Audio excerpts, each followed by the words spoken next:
dapat hadir, dan kita tadi telah melaksanakan sholat subuh berjamaah. Ketika kita yakini sholat subuh berjamaah ini merupakan perintah Allah Subhanahu wa Ta'ala dan sangat banyak sekali manfaat dan juga pahala yang kita dapatkan. Mudah-mudahan Allah jadikan kita, keluarga kita, sahabat kita, orang-orang istiqomah di jalannya untuk terus beribadah kepada Allah Subhanahu wa Ta'ala, melaksanakan sunnah-sunnahnya sampai dengan akhir hayat. Salawat dan salam tak lupa kita haturkan dan kita sampaikan kepada kekasih kita, kepada suri tauladan kita, Nabi besar Muhammad SAW, beserta para keluarganya, para sahabatnya, dan pengikutnya hingga akhir zaman. Dan kita terus berikhtiar untuk mempelajari sunnah-sunnahnya, mengamalkan sunnah-sunnahnya, membasahi lisan kita dengan berselawat kepada Nabi Muhammad SAW. Mudah-mudahan kelak kita berada dalam barisan golongan umat Nabi Muhammad SAW dan mendapatkan keistimewaan, yaitu adalah syafaatul uzma di yaumil mizan kelak. Amin Allahumma amin. Tak lupa yang kami hormati, yang kami muliakan, Al-Muhtaram Bapak Ketua Yayasan Masjid Besar Al-Falah Cipayung, Bapak Insinyur Haji Haiban Hajid, beserta seluruh jajaran pengurus DKM yang kami muliakan, yang kami banggakan. Marilah jamaah tak henti-hentinya kita doakan beliau bersama jajaran agar senantiasa mendapatkan barakah, perlindungan, kesehatan, pahala yang berlipat ganda, karena kita jamaah senantiasa mendapatkan pelayanan terbaik agar berikhtiar mendapatkan kekhusyuan, melaksanakan sholat di masjid yang kita cintai ini, dan mudah-mudahan Allah Subhanahu wa Ta'ala kumpulkan kita di surga Firdaus, surga yang paling tinggi. Amin Allahumma amin. Jamaah yang dirahmati Allah Subhanahu wa Ta'ala, insya Allah pada kesempatan pagi hari ini kita akan mengupas tema yang insya Allah menarik. Beberapa dari kita mungkin sudah mengetahui fikih kurban ini, tetapi karena ibadah ini dilaksanakan 1 tahun sekali, kenapa tidak kita mengulang-ulangnya dan kita mempelajari kembali. Sehingga rasa ataupun esensi daripada talibul ilmi ini atau talabul ilmi ini terus kita tingkatkan, terus kita ingat. Dan nantinya insya Allah ketika Allah berikan kita kemudahan untuk bisa berkurban, jadi terasa tentunya lebih menghayati ataupun mendalaminya. Karena kita mempelajari ilmunya. Ya, jadi yang mungkin tadinya tahun-tahun sebelumnya kita hanya berkurban begitu saja, tetapi tahun ini ada hal-hal yang perlu kita perhatikan sehingga kurban yang kita laksanakan itu lebih berkualitas dari tahun ke tahun. Ya, karena kurban ini sebelum dipotong ataupun sebelum disembelih ada sunnah-sunnah yang perlu kita perhatikan, yang terkadang mungkin beberapa dari saudara kita tidak mengetahuinya. Maka dari itu insya Allah pada pagi hari ini akan kita kupas, makanya temanya mengupas. Kalau memang ternyata tidak cukup waktunya Pak Ketua, kita bagi 2 sesi lagi. Karena insya Allah kita akan melihat apa esensi ataupun makna daripada kurban itu tersendiri sampai nanti adab-adab ya waktu penyembelihan. Semuanya lengkap. Kenapa demikian? Karena kurban merupakan salah satu sedekah yang paling afdol yang kita lakukan tentunya di awal-awal bulan Zulhijjah yang dimulai dari tanggal 10 Zulhijjah. Ya, insya Allah kita akan mendapatkan manfaat dari kajian pada pagi hari ini.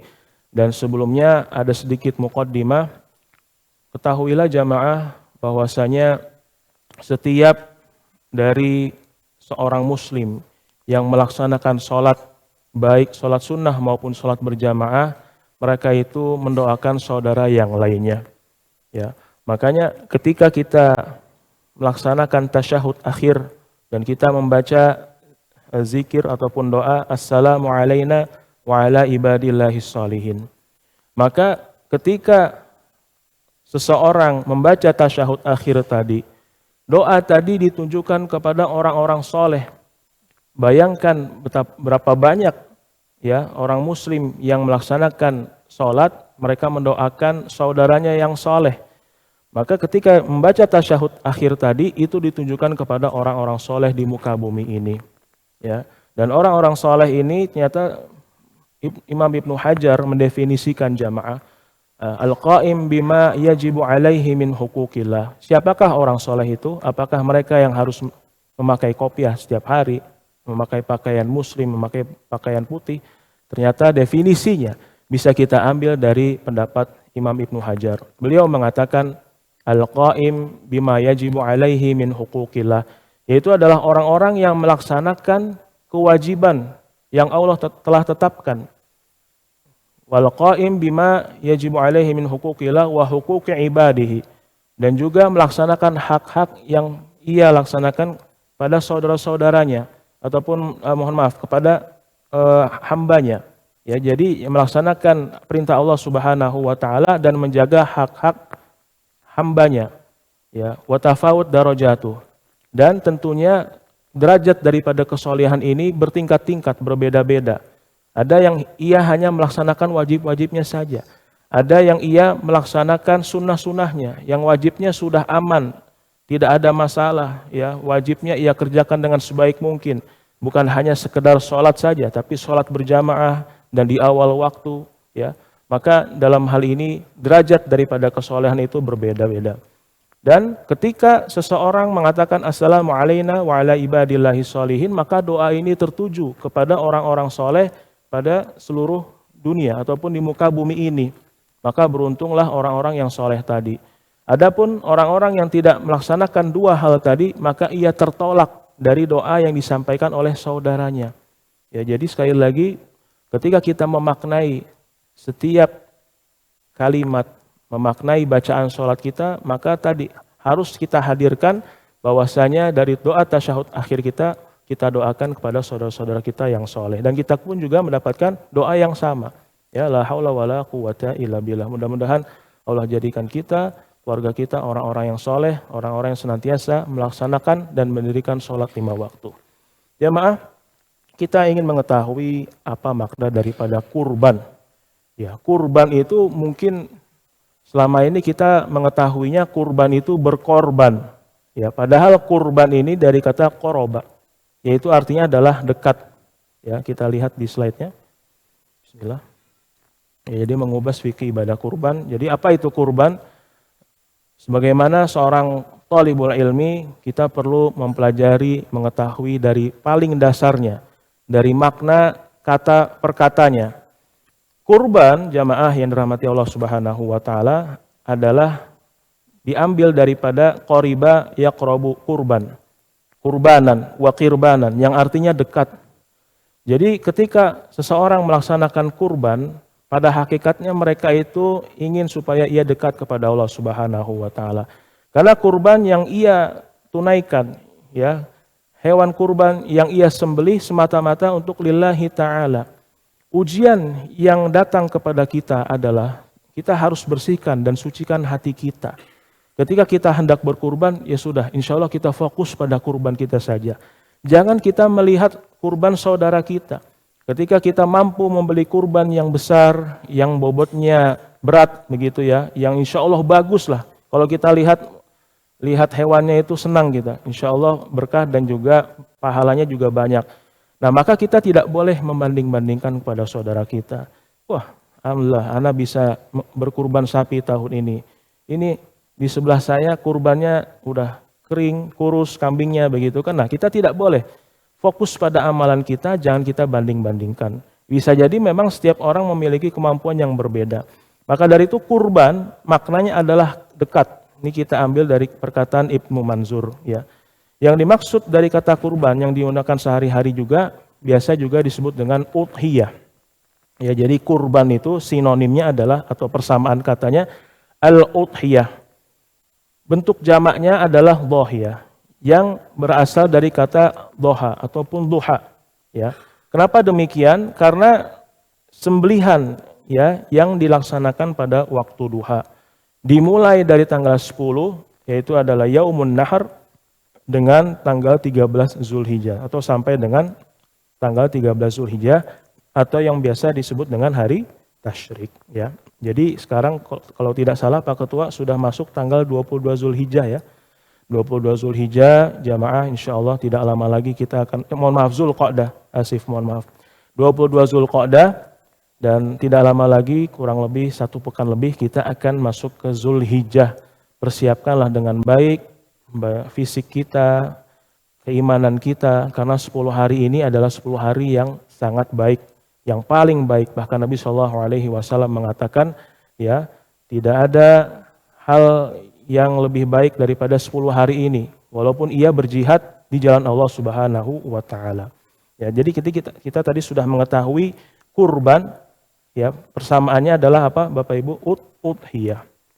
Kemudian dalam Al-Wajiz dan Shahih Fiqih Sunnah dikatakan udhiyah adalah hewan ternak yang disembeli pada hari Idul Adha dan hari Tasyrik dalam rangka mendekatkan diri kepada Allah Subhanahu wa taala karena datangnya hari raya tersebut. Makanya disebut Idul Adha, ya, Id, ya, hari besar untuk melaksanakan penyembelihan tadi, Idul Adha, ya. Jadi udhiyah hewan ternak yang disembelih pada Idul Adha hari tanggal 10-nya dan hari Tasyrik dalam rangka apa? Mendekatkan diri kepada Allah Subhanahu wa taala. Maka penyakit-penyakit hati yang mungkin masih mengganggu kita, godaan syaitan kita hilangkan. Sudah fokus pada kurban kita harapkan agar diterima oleh Allah Subhanahu wa taala, jangan sampai kita membanding-bandingkan. Adapun mencari yang terbaik silakan. Tapi ketika saudara kita mungkin mempunyai rezekinya cukup untuk membeli kambing, maka nanti akan kita lihat afdolnya. Ya. Kita lanjutkan jamaah, bahwasanya menyembelih kurban termasuk amal soleh yang paling utama pada hari tersebut. Kalau kita bandingkan, seseorang memiliki uang yang besar ataupun banyak, ya, ia ingin menyedekahkan misal contoh 100 juta pada hari raya. Pada hari-hari tersebut, hari raya dan hari tasyrik, kemudian ia tidak berkurban. Maka dalam hal ini, menurut pendapat daripada penjelasan hadis riwayat Imam At-Tirmizi, ya, bahwasanya kurban ini lebih dicintai. Harga kambing misalnya kisarannya sekarang berapa Pak? Mungkin 3 juta atau 3,5, 4 juta ya Pak, itu yang sudah bagus, yang berat ya. Nah, 4 juta ini ketika dibelikan ataupun digunakan untuk membeli hewan kurban dibandingkan dengan uang 100 juta tadi, maka lebih baik hewan kurban tadi. Ya, jadi sekali lagi ini adalah amalan yang sangat dicintai oleh Allah Subhanahu wa taala, yaitu adalah tadi mengalirkan darah kurban. Tidaklah anak Adam melakukan suatu amalan pada hari nahar. Yaumun nahar adalah hari Idul Adha yang lebih dicintai Allah Subhanahu wa taala melebihi mengalirkan darah. Maka hendaknya kalian merasa senang karenanya. Ya, jadi kalau kita diberikan kesempatan untuk bisa berkurban tahun ini, maka laksanakanlah. Nanti akan kita lihat, Ustadz, ini saya pernah berkurban. Tentunya saya niatkan untuk keluarga, tapi keluarga akhirnya kami ketika masuk tanggal 1 Zulhijjah tidak ada yang potong kuku dan juga memotong rambut. Nanti akan kita lihat mana yang diarahkan ataupun diperintahkan untuk tidak memotong kuku dan tidak mencukur rambut, mana yang tidak. Ya. Kemudian banyak ulama menjelaskan bahwa menyembelih hewan kurban pada hari Idul Adha ini lebih utama daripada sedekah yang senilai atau harga hewan kurban tadi, atau bahkan sedekah yang lebih banyak daripada nilai hewan kurban. Sebagaimana yang kami sampaikan di awal, ya, orang memiliki kemampuan untuk bersedekah misalnya, bagus sekali. Tapi kalau kita lihat afdolnya, lebih afdol untuk bisa berkurban. Kenapa demikian? Karena ayat yang sering kita dengar, wa may yu'azzim sya'airallah fa innaha min taqwal qulub. Barang siapa yang mengagungkan syiar-syiar Allah, maka sesungguhnya itu merupakan ciri daripada ketakwaan hati. Ya. Jadi pada hakikatnya bulan haram yang saat ini kita berada di dalamnya, kemudian nanti kita akan memasuki bulan Zulhijjah, kita ini sedang mengagungkan syiar-syiar Allah. Ya. Kita agungkan tanda-tanda kebesaran Allah Subhanahu wa ta'ala. Ini banyak sekali referensinya kita ambil dalam Shahih Fiqih Sunnah. Ya. Dan dalam surat Al-Hajj juga Allah Subhanahu wa ta'ala berfirman, fakulu minha wa at'imul ba'isal faqir. Maka makanlah sebagian daripadanya dan sebagian lagi berikanlah untuk dimakan orang-orang yang sengsara lagi fakir. Dan ini ada pembahasan khusus mengenai pembagian hewan kurban. Dan ada peringatan yang Nabi SAW sampaikan kepada kita. Dan ketika kita membacanya, ini menjadi pengingat bagi kita semuanya jamaah. Dari Abu Hurairah radhiyallahu anhu, Rasulullah SAW bersabda, "Man kana lahu sa'ah," barang siapa yang memiliki kelapangan, ya, ia diberikan rizki oleh Allah Subhanahu wa taala begitu banyak. Ya, setiap bulannya Allah tambah rezekinya. Bahkan kalau dihitung 1 tahun melebihi nominal yang ia mungkin tidak mengiranya. Ia memiliki kelapangan, walam yudhi. Akan tetapi ia tidak berkurban, ia tidak mau, enggan berkurban. Fala yaqrabanna musallana, maka janganlah dekat-dekat musola kami.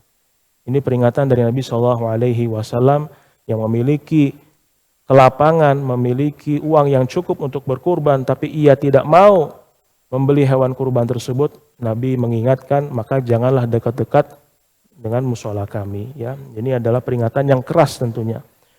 Tadi kita sudah mengetahui apa arti daripada kurban. Apa artinya kurban Bapak Ibu? Yaitu adalah dekat, bukan berkorban. Ya, kurang tepat. Yang betul adalah yaitu dekat dengan Allah Subhanahu wa taala, sehingga memang sembelihan yang dipersembahkan hanya semata-mata untuk Allah Subhanahu wa taala. Kita juga sudah mengetahui dalilnya, dan ada dalil yang lain kita pun mengingatnya. Ini dalam surat Al-Kautsar di juz 30, inna a'tainakal kautsar fasholli li rabbika wanhar. Ya, maka salatlah kamu kepada Rabb semesta alam, Rabb Allah Subhanahu wa taala, dan laksanakanlah kurban.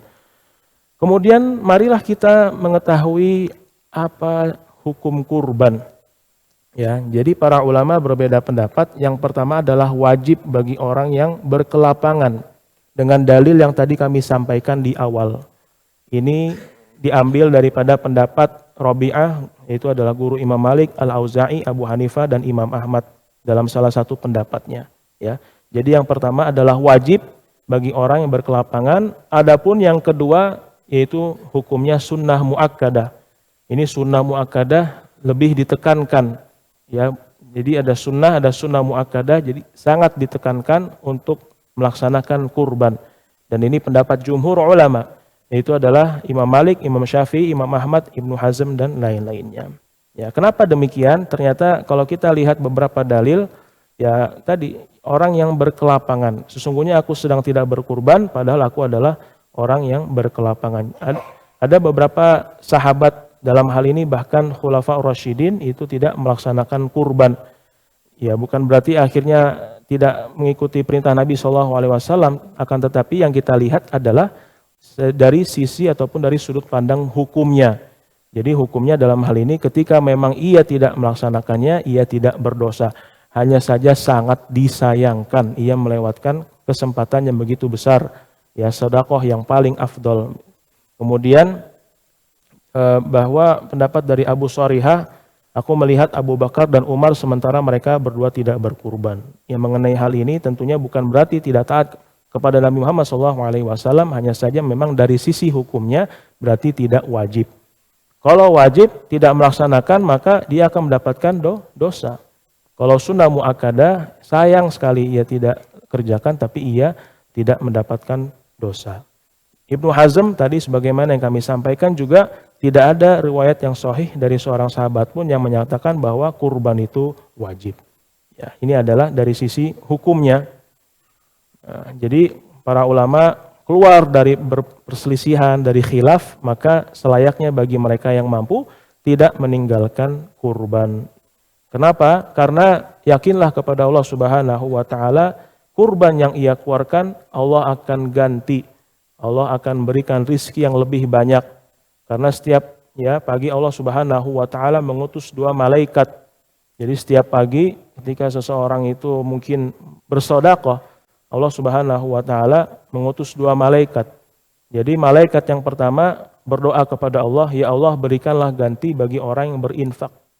Kemudian yang kedua, ya Allah berikanlah kehancuran bagi orang yang menahan hartanya. La haula wala quwata illa billah. Jadi hukum kurban dalam hal ini mayoritas ulama berpendapat bahwasanya hukumnya sunnah muakkadah. Kemudian hewan apa saja yang boleh digunakan untuk kurban? Maka sudah jelas berdasarkan dalil yang sudah ada, maka ditetapkan hewan kurban hanya boleh dari kalangan bahimatul an'am, hewan ternak yang tertentu, yaitu adalah unta, sapi atau kambing. Dan kita lihat ada berita yang viral ya Pak Ketua, ditemukan unta yang banyak di daerah Mojokerto. Ya, ada maksudnya di berita yang baru, maksudnya ini mengembala ataupun berternak unta ya. Nah ini menarik sekali. Kalau kita lihat di berita ada tuh sekarang sedang gempar. Jadi Allahu alam apakah nanti onta bisa kita nikmati di Indonesia begitu ya. Kalau kita lihat di berita itu untanya sangat menikmati sekali ya. Hijau, kemudian ada pohon pisang gitu kan. Mungkin ia tidak temukan di padang pasir begitu. Nanti akan kita lihat kalau misalnya lihat search ada peternakan unta itu ada di daerah Mojokerto. Jadi selain daripada unta, sapi atau kambing dan juga domba, ini mohon maaf dombanya ketinggalan, atau kambing dan domba, tidak boleh selain daripada itu. Berarti tidak boleh berkurban dengan kuda, ya itu tidak boleh. Bahkan sekelompok ulama menukilkan adanya ijma, ini sudah menjadi kesepakatan bahwasanya kurban itu tidak sah kecuali dengan hewan-hewan yang disebutkan tadi. Ini bisa kita lihat di Sahih Fikih Sunnah. Dan jelas sekali tentunya. Ya, dalilnya adalah firman Allah Subhanahu wa taala dalam surat Al-Hajj. Jadi surat Al-Hajj ini banyak sekali menjelaskan mengenai kurban dan juga hakikat daripada orang melaksanakan ibadah haji. Yang artinya dan bagi setiap umat kami berikan tuntunan berkurban agar kalian mengingat nama Allah atas rizki yang dilimpahkan kepada kalian berupa hewan-hewan ternak. Ya, bahimatul an'am. Jadi sudah jelas bahimatul an'am. Kemudian bab berikutnya jamaah seekor kambing untuk satu keluarga. Ini menarik sekali. Karena ada beberapa pertanyaan yang masuk. Ustadz, ini kan saya sudah kolektif sapi. Jadi bagaimana ini? Saya niatkan juga untuk keluarga. Tapi saya mampunya cuma satu bagian, 1/7-nya begitu kan. Ternyata dalam hal ini jawabannya adalah sama. Seekor kambing yang ia niatkan untuk keluarga, maka insya Allah sampai pahalanya ataupun cukup bagi keluarganya. Adapun yang telah melakukan kolektif sapi, maka ini juga sama dengan hukumnya ketika ia berkurban 1 ekor kambing. Tidak perlu khawatir. Jadi dalam hal ini yang ditekankan adalah kepala keluarganya. Seekor kambing cukup ya untuk kurban 1 keluarga. Misalnya 1 kepala keluarga, seorang ayah memiliki istri dan juga anak-anaknya, maka pahalanya mencakup seluruh anggota keluarganya. Meskipun jumlahnya banyak atau bahkan yang sudah wafat dan mendahului kita. Jadi selain daripada yang masih hidup dan juga yang sudah wafat juga mendapatkan pahala dari seorang kepala keluarga yang berkurban. Apa dalilnya? Kita lihat daripada hadis riwayat At-Tirmizi bahwasanya dari Abu Ayyub radhiyallahu anhu yang mengatakan pada masa Rasulullah SAW, seorang suami menyembelih seekor kambing sebagai kurban bagi dirinya dan keluarganya. Jadi jelas sekali ya. Nah, pertanyaannya adalah perlu kita ketahui yang dijadikan nama untuk menyembelih kurban tadi ya, atas namanya adalah kepala keluarganya. Akhirnya jawaban yang kami sampaikan dari pertanyaan di awal, siapakah yang menjaga ataupun menahan agar tidak memotong kuku dan mencukur rambut, maka dalam hal ini terjawab sudah hanya kepala keluarganya. Tidak perlu anggota keluarganya. Jadi kepala keluarga khususnya kita nih nanti yang ikhwan itu sudah harus menjaga. Mungkin kita lihat nanti yang tadinya tidak cukur kumis ya selama 10 hari akan tumbuh.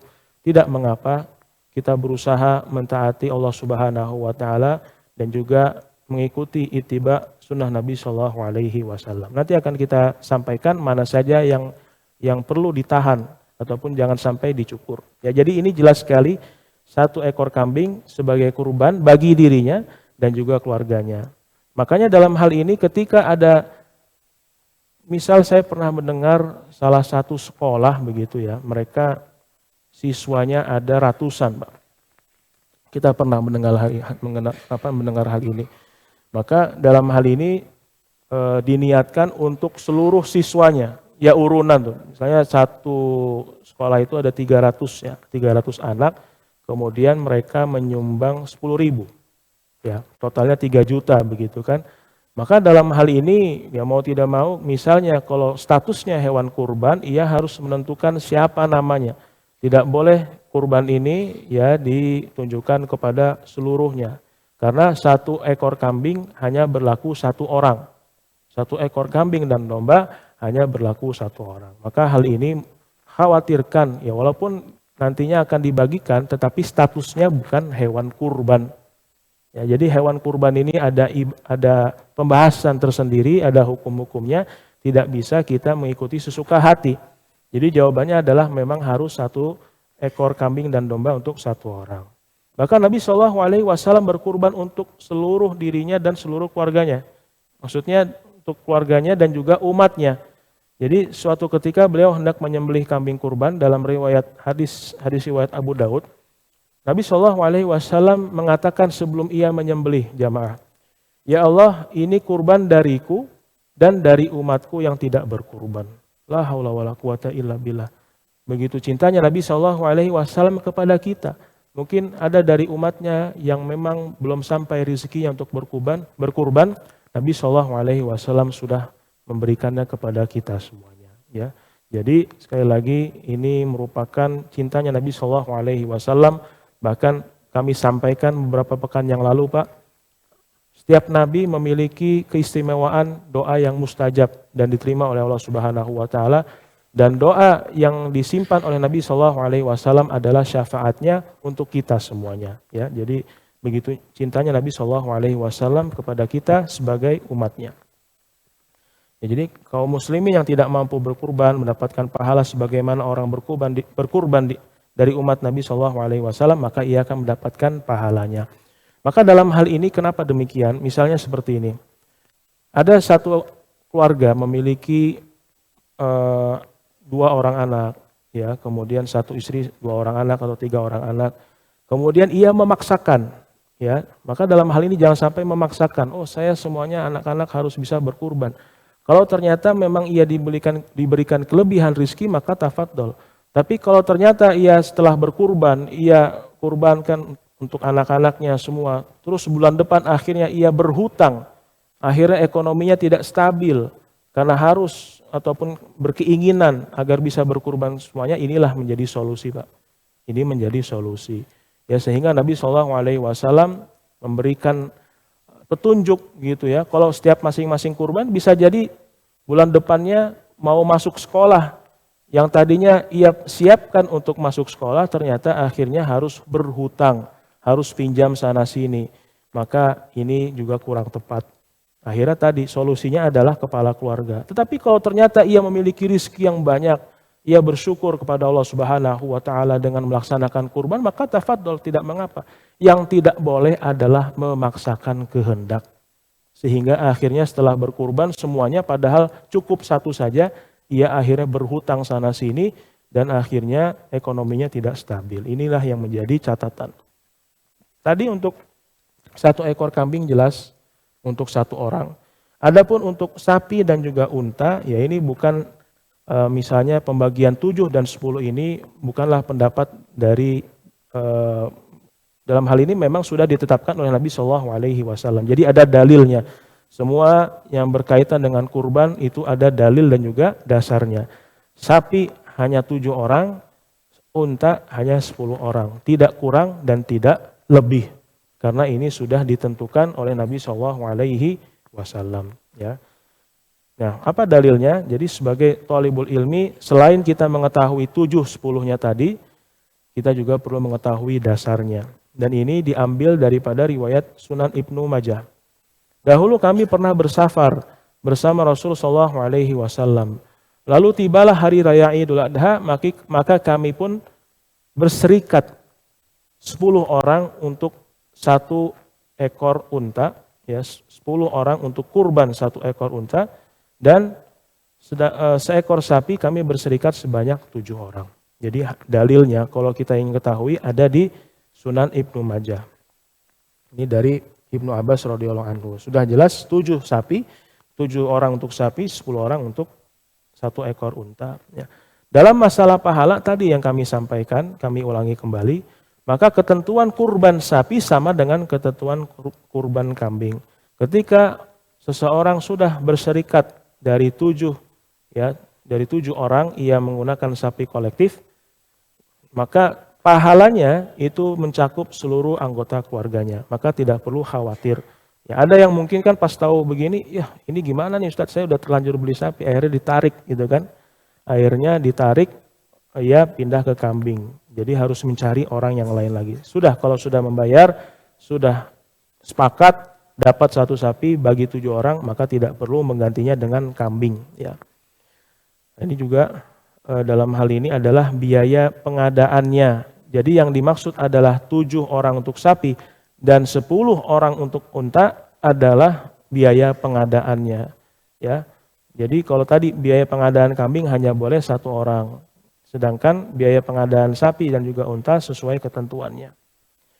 Bagaimana dengan hewan kerbau? Di beberapa daerah di Sumatera, khususnya di daerah Sumatera Barat, di tempat kami juga Pak, di Aceh, wilayah Aceh Tengah juga ada beberapa saudara kita yang memang mereka terbiasa memakan daging kerbau. Maka sudah jelas dikatakan dan diambil dari Mausu'ah Fiqhiyah Kuwaitiyah, kerbau dihukumi sama dengan sapi. Jadi tidak ada perbedaan, maka tidak perlu khawatir ketika menyembelih kerbau ini sama dengan sapi, ya statusnya. Kemudian umur hewan kurban. Nah, ini penting sekali jamaah. Ketika kita membeli hewan kurban, mungkin selama ini kita lihat terima jadi saja, oh kambingnya sehat, dombanya bagus ya. Ternyata selain daripada fisik yang perlu kita perhatikan, kita perlu mengetahui syarat batas minimalnya. Tidak boleh ada akhirnya berkurban itu sapinya belum cukup umur. Kalau tidak, mohon maaf ya, bahkan dikatakan ini tidak sah kurbannya. Ini sekali lagi untuk maslahat kita. Pengetahuan yang kita pelajari hari ini kembali lagi manfaatnya untuk kita. Ya, jadi selain daripada tadi jenisnya, kemudian manfaatnya, pahalanya. Nah ini yang paling penting adalah umur hewan kurban. Untuk unta dan sapi, ya nanti akan kita lihat. Jabir meriwayatkan bahwasanya Rasulullah SAW bersabda, janganlah kalian menyembelih kurban kecuali musinnah. Nanti akan kita jelaskan setelah ini apa itu musinnah. Kecuali apabila menyulitkan bagi kalian, maka kalian boleh menyembelih domba jaza'ah. Alhamdulillah saya kemarin mencari foto kambing dan domba terbaik yang bisa kita tampilkan nanti ya dari sumbernya gitu. Nah, musinnah. Nah, ini dia kita lihat tabelnya. Mungkin silakan diambil gambar untuk pengetahuan kita. Inilah yang disampaikan oleh Nabi SAW. Jadi unta ini minimalnya adalah 5 tahun. Tidak boleh unta yang di bawah 5 tahun sudah digunakan untuk kurban. Sapi 2 tahun, kambing 1 tahun. Dan domba, tadi Nabi SAW memberikan keringanan yang disebut dengan domba jaza'ah. Jaza'ah ini belum sampai mungkin 1 tahun, tapi sudah bisa. Jadi bedanya kalau kambing ini ia minimal 1 tahun, kalau domba bisa disembelih sejak umur 6 bulan. Ya ada istilah-istilah daging kambing muda tuh ada balibul, bawah 5 bulan, batibul, bawah 3 bulan, basibul nggak ada dagingnya, bawah 1 bulan nggak ada ya, basabul ya. Jadi batibul, balibul, nah ini 6 bulan ke atas, usus domba, maka dalam hal ini Nabi SAW boleh bagi kalian untuk menyembelih domba jaza'ah. Ini dia. Nah, jadi kalau kita ingin mengetahui, ini Masya Allah Tabarakallah, khusus mengenai bahimatul an'am, ternyata seseorang itu tidak perlu menghitung kapan kambing tersebut lahirnya. Kalau kambingnya 1 nggak apa-apa. Kalau kambingnya 100, bagaimana kita mengetahui ia sudah masuk umur ataupun cukup untuk disembelih? Maka Allah Subhanahu wa Ta'ala telah menciptakan semuanya dengan sempurna. Jadi kita lihat bahwasanya bahimatul an'am ini mereka memiliki ciri. Kalau kurang dari 1 tahun itu biasanya semuanya giginya rata. Apa istilahnya? Giginya sudah powel. ya, jangan diejakan zaman dulu. Kalau zaman dulu jadi pul kan, poel ya. 1 sampai 2 tahun ini giginya bisa kita lihat. Nah, ini kambing atau domba yang belum musinnah, yang sebelah kiri. Ya, ini ya gigi kambing dan juga gigi sapi ya. Yang sudah musinnah kita lihat 2 gigi bawahnya itu sudah lebih panjang. Maka kalau kita melihat hal ini sudah cukup untuk dikurbankan. Sama juga sapi, ternyata kita buka mulutnya, ini kelihatan. Giginya kalau masih rata seperti manusia, maka dalam hal ini ia belum bisa dikurbankan. Tapi kalau sudah 2-nya ini naik ke atas, maka ini sudah bisa dikurbankan. Yang bawah sapi yang sudah musinnah, yang atas kambing atau domba yang sudah musinnah. Ya. Jadi kalau lebih dari 8 tahun ya seperti inilah giginya ya. Yang 4-5 tahun panjang semua. Ya, jadi Masya Allah tabarakallah, Allah telah memberikan petunjuk bagi kita ya. Jadi tidak perlu dihitung ini lahirnya kapan dan sebagainya, bisa dilihat kalau sudah menentukan umur kambingnya tadi ya. Kuncinya ada di giginya. Ya. Nah, ini contohnya kambing kacang ya. Nah, saya juga nggak tahu kenapa dibilangnya kambing kacang, karena memang kambing kecil ya Pak. Ya, istilahnya kalau kita lihat di fikih disebutnya kambing kacang atau kambing Jawa. Ini harus umurnya berapa Pak? 1 tahun. Ya. Kenapa? Karena kambing kacang ini paling banyak diminati karena dagingnya banyak. Ini adalah kambing pedaging. Kambing pedaging. Jadi mungkin dari kita yang masih belum bisa membedakan mana unta dan domba, ya ini domba ya. Sangat jelas kok berbedanya. Kalau domba ini umurnya 6 bulan sampai 1 tahun sudah bisa dikurbankan. Ya, jadi jelas sekali, Masya Allah tabarakallah. Kalau ada keraguan, misalnya kita sudah beli hewan kurban, Pak mohon izin mungkin tolong dibukakan sedikit mulutnya. Oh silakan, nah, berarti sudah aman. Ya, karena kita kan nggak tahu, bisa aja yang memang sapinya jenisnya besar, gemuk, tapi ternyata dia belum cukup umur gitu kan. Maka ini salah satu penandanya. Kenapa? Karena ini berdasarkan dalil Nabi SAW, kita harus mengikutinya. Supaya apa? Supaya kurban kita diterima oleh Allah Subhanahu wa taala dan sah. Ini mengenai batas minimal umurnya. Cacat hewan kurban. Nabi SAW juga mengatakan dalam hadis riwayat Ahmad dan juga Abu Daud, ada 4 cacat. Nabi SAW langsung mengisyaratkan. Jadi di depannya ada kambing, ya ada hewan kurban, ada 4 cacat. Dan Nabi SAW langsung memberikan isyarat tangannya. Ini yang harus diperhatikan. Maka yang pertama adalah dari sumbernya, Sahih Fikih Sunnah, cacat yang menyebabkan kurban tak sah adalah ada 4. Yang pertama pincang dan tampak jelas pincangnya. Jadi kelihatan jalannya tidak lurus dan sebagainya. Kelihatanlah pincang gitu ya, sakitnya. Tapi ini ada beberapa penjelasan, ya kalau pincangnya jalannya masih baik maka boleh dijadikan hewan kurban. Tapi kalau pincangnya memang dalam hal ini kelihatan ekstrim gitu ya, maka jangan. Ini yang pertama. Kemudian sangat tua sampai tidak punya sumsum tulang. Jadi kambingnya tadi ya kalau bisa jangan yang sampai fase yang giginya tadi sudah yang ini nih, mohon maaf, lebih dari 8 tahun, jangan. Ya harus dilihat mana yang tentunya ideal. Kemudian tadi yang pertama pincang, yang kedua sangat tua, yang ketiga buta sebelah dan jelas sekali kebutaannya. Mungkin dalam hal ini bukan ranahnya kita. Itulah akhirnya hikmahnya kalau kita didatangi oleh petugas dinas peternakan begitu ya untuk melihat. Ya karena memang gimana kita ngasih tahu kelihatan atau enggak kan, bilang ke kambingnya gimana ya. Nah, jadi buta sebelah atau jelas sekali kebutaannya. Dan yang keempat adalah sakit dan tampak sekali sakitnya. Maka ketika dalam hal ini ada 4 jenis cacat tadi, maka tidak boleh digunakan untuk berkurban. Kemudian yang kedua, ini ada ilmunya, Masya Allah. Jadi kita nggak bisa menghukumi semuanya itu cacat. Karena yang Nabi SAW sudah sampaikan 4 tadi. Adapun kalau ternyata dalam hal ini ada 2 hal yang terjadi pada hewan kurban, maka hukumnya adalah makruh. Sebagian atau keseluruhan telinganya terpotong. Jadi kalau telinganya terpotong, menurut kitab Sahih Fikih Sunnah itu masih boleh, hanya saja makruh. Tanduknya pecah atau patah, ya mungkin dalam hal ini kita juga sebenarnya nggak mau ya gitu kan. Tetapi kalau ternyata namanya menunggu datangnya penyembelihan, waktu penyembelihan itu kadang akhirnya ketika ketemu kita nggak suruh jangan berantem, akhirnya mereka bertengkar gitu kan, patah misalnya. Gimana nih saya sudah beli hewannya. Nah, maka dalam hal ini tidak mengapa, ya kan? Karena kalau diganti lagi tukar tambah, saya mungkin mengenai ilmu jual beli kurban ini sangat awam sekali, maka nanti bisa kita tanyakan. Kemudian cacat yang tidak berpengaruh pada hewan kurban namun kurang sempurna, maka selain daripada 6 tadi, ini maka statusnya boleh dijadikan boleh dijadikan hewan kurban. Misalnya giginya ompong salah satu, atau tidak berekor, bunting, atau tidak berhidung, ya. Maka yang penting kan tadi sudah jelas, ada beberapa yang disampaikan. Ini bisa kita lihat sekali lagi di kitab Shahih Fikih Sunnah. Ini juga hewan yang lebih disukai adalah sudah pasti dan jelas, yaitu adalah hewan yang gemuk dan sempurna.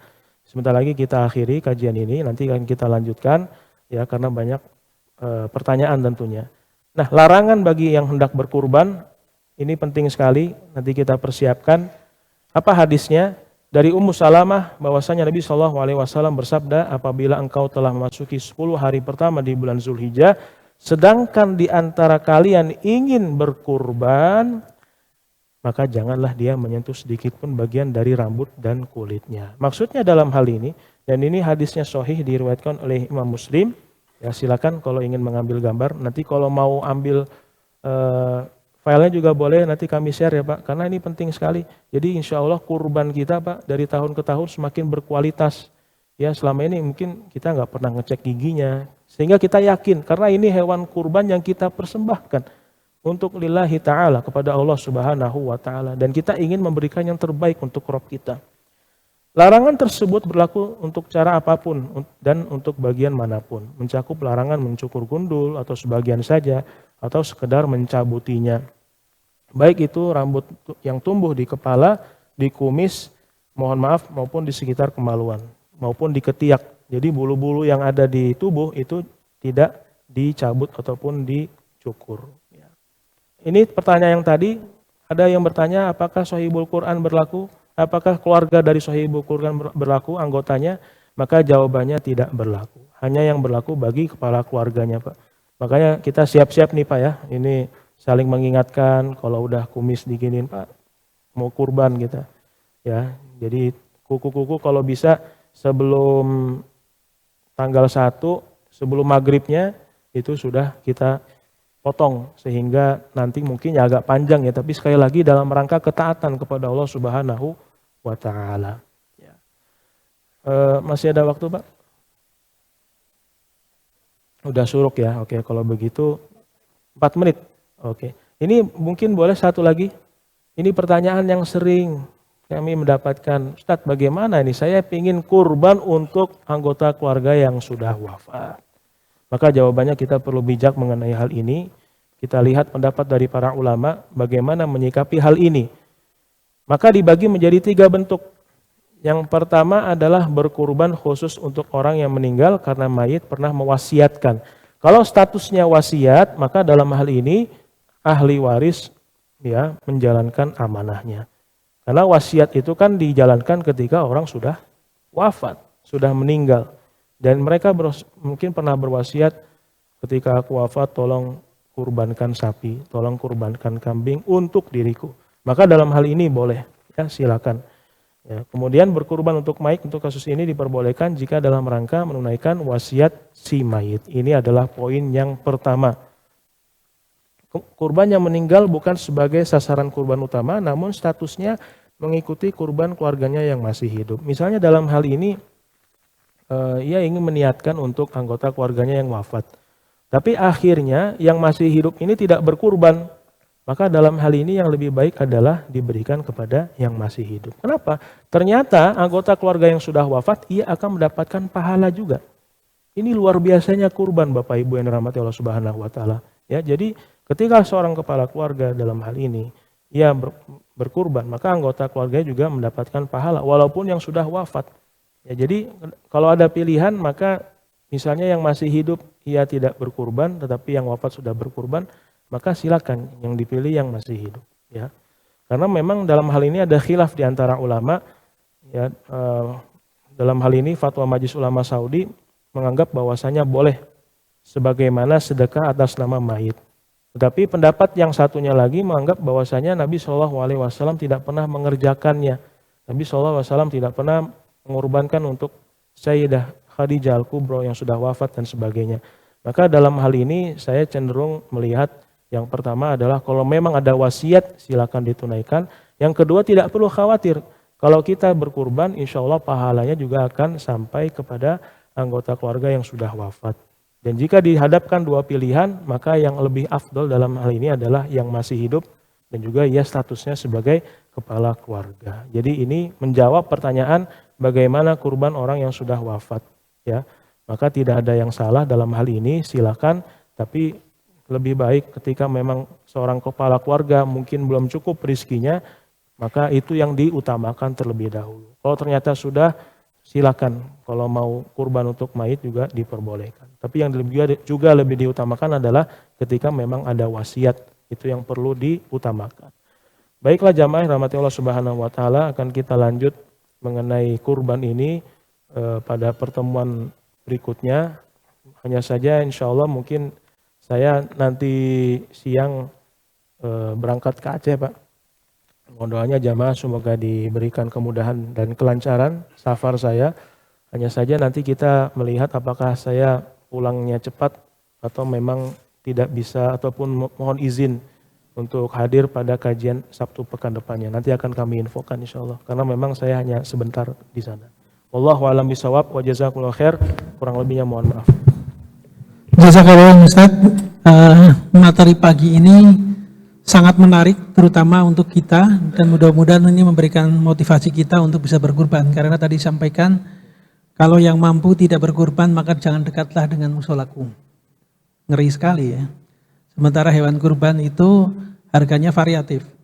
3 juta pun juga sudah dapat. Sudah dapat. Baik.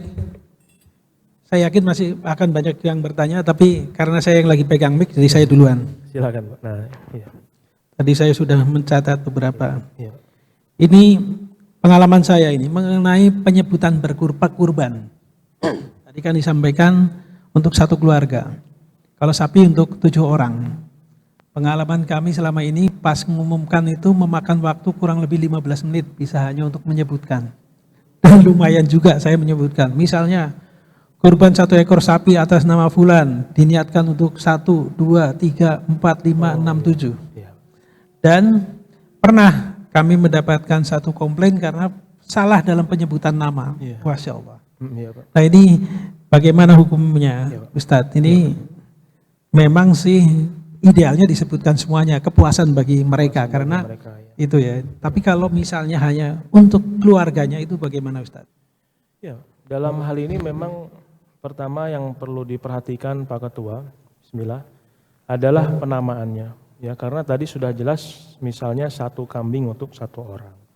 Adapun pahalanya memang tadi ditunjukkan kepada seluruh anggota keluarganya.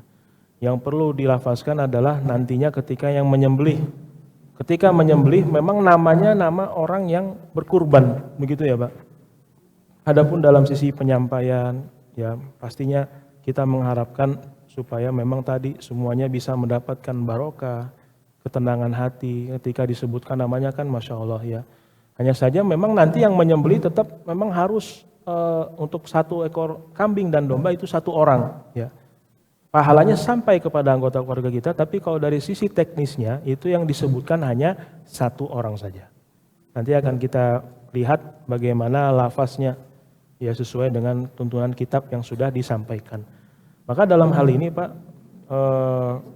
mungkin dari sisi penyampaiannya ya dipersilakan. Hanya saja nanti yang memotong tetap namanya 1 orang dan untuk sapi 7 orang ya. Jadi disebutkan memang 7 orang itu saja. Ya, adapun niat pahalanya untuk anggota keluarganya maka itu mungkin bisa kita sampaikan. Itu mungkin jalan tengahnya Pak. Ya, itu mungkin jalan tengahnya. Hanya saja kalau memang dalam hal ini yang berkurban sudah betul namanya maka insya Allah sudah otomatis. Sebenarnya tidak perlu khawatir karena memang kita ketahui beliau adalah kepala keluarganya, ya kan? Tidak perlu khawatir. Maka anggota keluarganya dalam hal ini tanpa menyebutkan nama pun itu sebenarnya sudah sampai.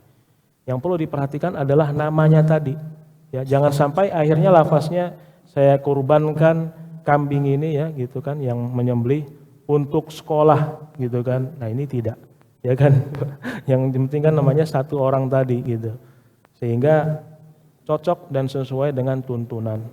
Wallahu a'lam bishawab. Mudah-mudahan bisa menjawab pertanyaannya.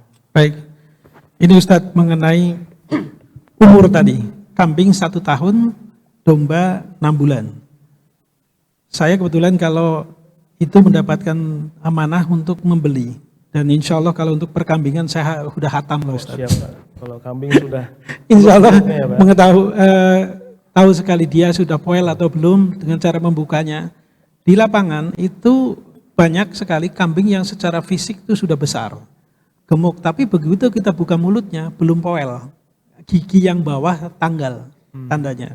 Kemudian ada juga yang pedagang itu mengakali 2 atau 3 bulan sebelumnya itu udah dipatahkan giginya. Berarti kan dengan cara paksa itu. Iya. Itu terjadi di lapangan. Itu yang kita Kemudian, nah ini yang ini kadang-kala secara fisik besar tapi belum poel, secara fisik kecil tapi sudah poel. Nah ini mana yang dimanakan? Sementara budgetnya dia minta kambing yang kelas A. Kelas A katakan dengan 4 juta. Nah itu kan berarti secara harga nggak mencukupi kan? Iya. Ya kita sih bisa aja mereka jual, ya udah saya bayar 4 juta, tapi kan nggak benar gitu loh. Iya. Itu gimana jalan keluarnya Ustaz? Masya Allah, tabarakallah. Memang ini cukup sulit ya Pak, karena yang bisa menyiasati tersebut adalah yang memang mengendalikan kambingnya tadi, ya. Maka dalam hal ini kita lihat zohirnya saja, begitu ya. Kalau memang ternyata sudah seperti ini ya kita berhusnuzon saja begitu Pak. Tapi ya kita memang pastikan tanyakan, Pak ini benar sudah 1 tahun? Oh sudah, betul Pak sudah 1 tahun ya sudah. Kita lihat memang ini, karena kan kita bisa hanya menghukumi dari zohirnya. Tapi sekali lagi Pak dalam hal ini tentunya amanah dan kepercayaan dari yang menjual kambing itu perlu dipertimbangkan. Pak sekali lagi kita ingatkan dari sisi akhiratnya, ini kambing untuk kurban Pak. Ya, kita tanyakan nanti akan kita, oh Pak ternyata saya mau jujur Pak, ini gigi bawahnya saya hajar gitu kan, akhirnya bisa powel gitu kan. Nah maka dalam hal ini kita jangan mengambilnya Pak. Lebih baik yang sudah memenuhi syarat walaupun mungkin sedikit lebih kurus dibandingkan yang gemuk tetapi ia belum memenuhi syarat. Itu mungkin Pak, karena memang sudah jelas mengenai hal ini dan ini juga ada dalam dalil hadis Nabi SAW jelas sekali. Maka amanah maupun nasihat dari kami adalah bagi yang menjual hewan kurban agar bertakwa kepada Allah Subhanahu wa taala karena pertanggungjawabannya besar di sisi Allah Subhanahu wa taala. Jangan sampai menyiasati umur hewannya belum cukup, ia patahkan tadi akhirnya bisa powel tapi ternyata belum sampai pada umurnya.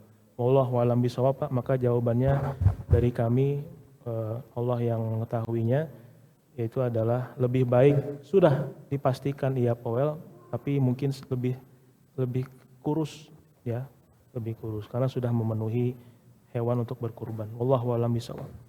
Baik, silakan mungkin ada jamaah yang ingin bertanya. Silakan Mbak. Ini belum membicarakan mengenai tukang jagal ya nih Pak, masih banyak ya. Ini insya Allah kita lanjutkan nanti. Ini saya, silakan Pak. Silakan. Ya udah nanti kesini. Ya. Silakan Pak. Ya. Ini bagian awal. Ya, Assalamualaikum warahmatullahi wabarakatuh. Waalaikumsalam warahmatullahi. Di depan Pak Ustadz menyampaikan tentang Abu Bakar dan Umar tidak berkurban. Ini mohon penjelasan barangkali. Umar, Abu Bakar dan Umar itu orang yang paling luar biasa ya. Betul. Namun di situ tidak melaksanakan. Ya. Mohon dijelaskan Iya, Pak. ada sebab apa itu. Iya, Pak. Saya kira itu saja. Terima kasih. Terima kasih Pak. Mengenai hal ini mungkin ini bisa menjadi salah satu pendalaman juga penelitiannya gitu ya Pak. Karena memang dalam hal ini kita hanya mendapatkan teksnya saja dalam Sahih Fikih Sunnah Pak. Ketika kami membacanya juga memang sedikit heran begitu, terheran juga kenapa demikian. Tapi dalam hal ini mungkin nanti bisa kita tanyakan pada ahli hadis, Pak. Karena kan mereka lebih menguasai, dan ini mungkin PR bagi saya untuk bisa menanyakan kepada asatidz yang memiliki bidang khusus di dalam hadisnya. Adapun dalam sisi fikihnya memang kita mengambil pendapat bahwasanya ternyata hukumnya tidak wajib begitu, Pak. Hanya saja kenapa pertanyaannya Khalifah Abu Bakar dan Umar pada saat itu tidak berkurban, nanti kita perlu dalami kembali, Pak. Terima kasih banyak atas pertanyaannya, dan ini tentunya tadi saya juga memprediksi pasti ada pertanyaan yang menyinggung hal ini. Kenapa demikian gitu? Padahal kan Khalifah Abu Bakar dan Umar adalah mereka mertuanya Nabi Shallallahu Alaihi Wasallam. Ya tentunya pasti ada alasan dan juga ada penjelasan khusus mengenai bab ini. Terima kasih Pak, jazakallahu khair. Nanti akan kita tanyakan kepada ustadz-ustadz yang mendalami ilmu hadis dan dari sisi periwayatannya. Jazakallahu khair Pak, terima kasih. Silakan Pak. Assalamualaikum.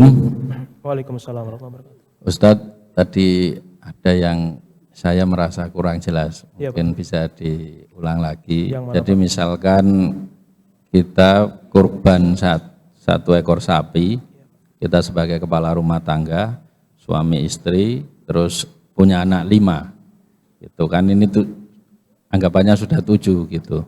Nah, yang diizinkan untuk memotong kuku itu yang tidak boleh memotong kuku itu hanya si korban aja atas semua yang dinaskan untuk berkorban 7 orang itu. Oke. Gitu Ustaz.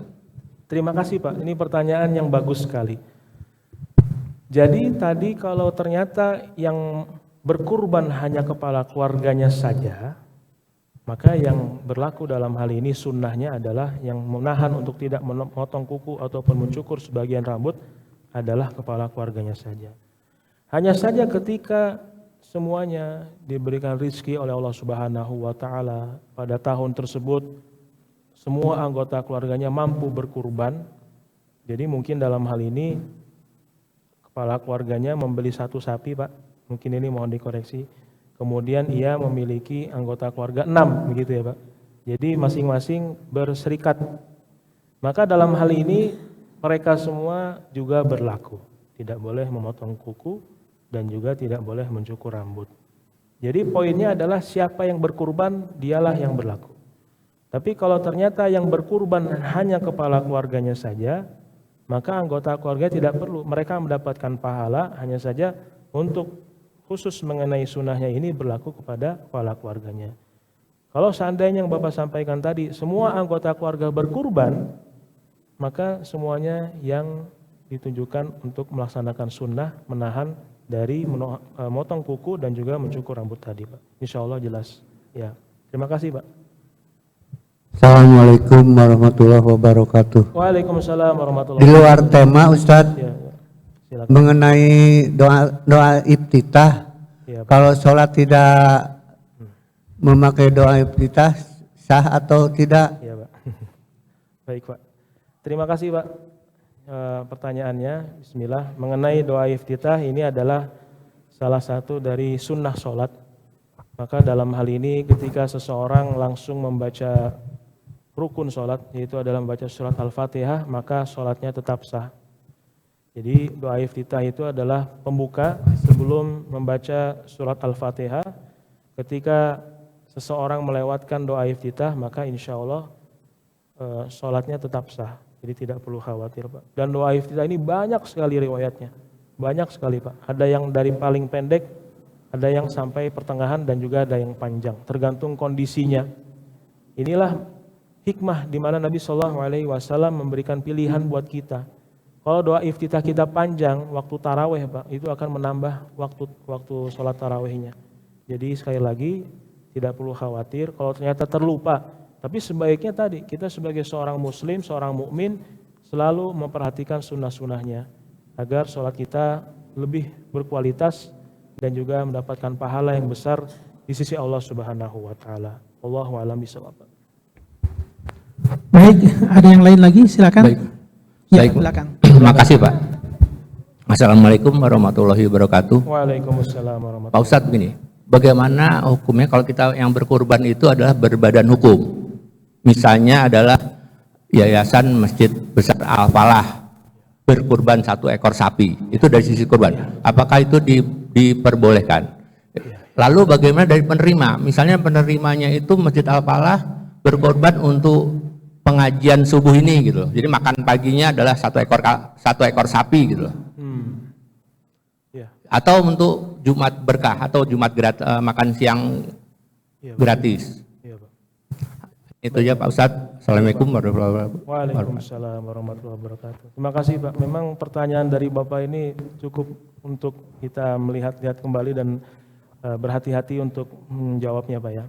Yang pertama adalah mengenai yang yayasan, misalnya satu yayasan memberikan hewan kurban. Maka dalam hal ini sebagai panitia kita perlu menasehati, diperjelas siapa yang berkurbannya.